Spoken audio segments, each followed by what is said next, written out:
Alo bụ na-agụ na-emele mana mmadụ a na-avụrụ ya anya Igbo bụ Igbo. Ana m eme nwoke na nwaanyị invite. Onye ọbụla nọ na mmasị onye obi ahụ aga m kọwara gbasara nwa na nwoke akwa ọgọ tiwara aka adresị ndị ọgọ ego dị na buutu kpọwa paspọwa ọ bịa ịkọwara anyị na a na-emepe họteelụ ya nwa ahụ si mba onye na-emepe bọdịvaịt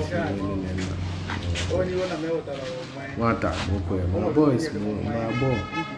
onye ọbụla ọ soro m nọ ya bụ adị ya nwụrụ anọ ya maka na-akpọ pawa paspawa ego dị na buutu onye asụ na kunye n'ego vidio a nye n'ụlọ nwoke anyị Igbo kọlchọ ọdịrị izu ekele nke onye na-eme ya dị isi ike isi agwa ọgọ tiwara aka Igbo kọlchọ ekele ahụ nwa ofu otu na-ebunu ka eji anadị ike nri n'ọgbọ ka okpo elu bifo enye ya so anyị na-emewe invite eweniwe na menyere ọkaadị ebilo m kaadị ifeme na mebilo ọkaadị mmadụ one ka mana onwe ndị kwesịrị ka nye turu mana iwe nwere na menyere na mewetara ọkaadị na o kwesịrị ka m wejebe kaadị n'ofu n'ofu mana efu adịrọ onye mara m ọfụma ya ama na menwere efe na menwere efe abụrụkwa na imewekwa nke ọnaraya abịa mụ bụ onye njenje mụ bụ degede nọles na ma amalụ ọmụ izigbo iziro mere ọ bụkwa ha na mmadụ na onye kwesịrị ka eje elu ịya afụ elu mma abịa ka anụ m emewe invite nke nwa bụ golden egg hotel and soup ka golden egg enwere triple P nke a bụ 4 dekin nke a kịta bụ 3 dekin nke a 30 ka emepe nke ọzọ 31st 29 bụrụ ụlọ m ka emepe n'ọkwụ na line 29 30 31st 31st ahụ ka ibe nkiri ya dị ebukwana mmụọ bịa on 29 and 30 ụbọchị ya bịa 31st ụbọchị afọ ka anyị akwụba ebunu ọ bụrụ na ị nwee ọgwụ tọrọ ebunu mma akwụ 5 million ka ịtọ nwa ebunu ahụ naba ebe ọ bụ na isi bịa maka ife nkiri ya anọ o nwere ụdị mmụọ anyị abịafụrụ mmụọ ezigasịrị ka nne mana ịbụkwa nnukwu mmụọ bịakwa anyị ya amakwa na ịbịa eyi eti ego na envelope mmụọ ọbụla bịa ya eji ego wee mana ọ bụkwa mmụọ onye ọbụla ụnụ nwa last year na ụfọdụ mmụọ gba ọkụ ọ ndị zuru onwe fa so ọ bụkwa na ịma na izuru onwe o abịakwana o nwere ndị anyị na-ekwu so anyị adịrị onye ọbụla mma okwu iji wee bịa nke ihe eji wee na-aka ya mma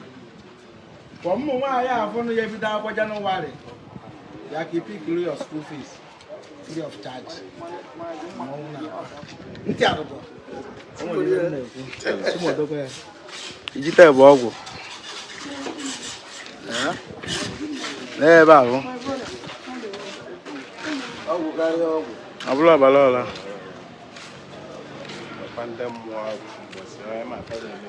ndị bụ mmọnwụ ọ bụ ụkwụ asịkwa ọbịa 29-30 ibe asị ọbịa ka iburu mmụọ bụ 31st ka mmụọ ya agba na fịọdụ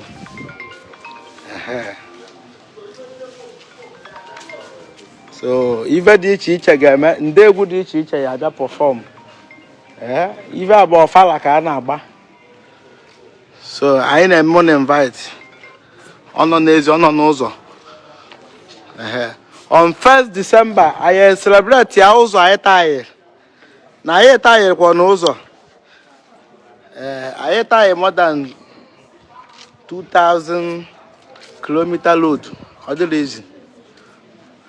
ọ bụla 1 naira onye ji 100 million ataghị nwere ya ọ bụla ọgụ nne na-agbalụ nwa na onye na obi ọbụla odogwu so nke nwa bụ nke obere họteelụ ọ dị họteelụ na mbụ anyị na-emepe nke nwa bụ nke 3 dekin nke a Golden Egg Hotel and Suite so gbaa mbọ si akọ na-alụ aka ọrụ gbaa mbọ ka ị nọrọ ya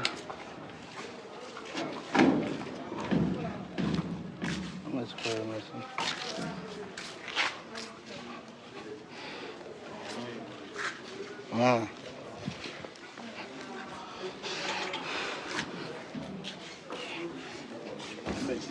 Mira, cambia. Mira, ¿qué aquí, man? Ama ver. Ama ver.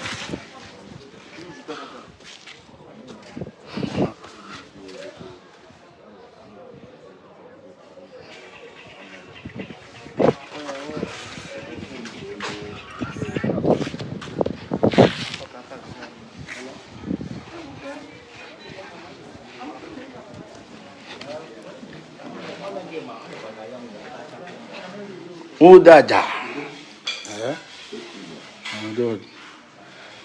Hey, we lawyer na furniture like hotel. Obinna Udaja.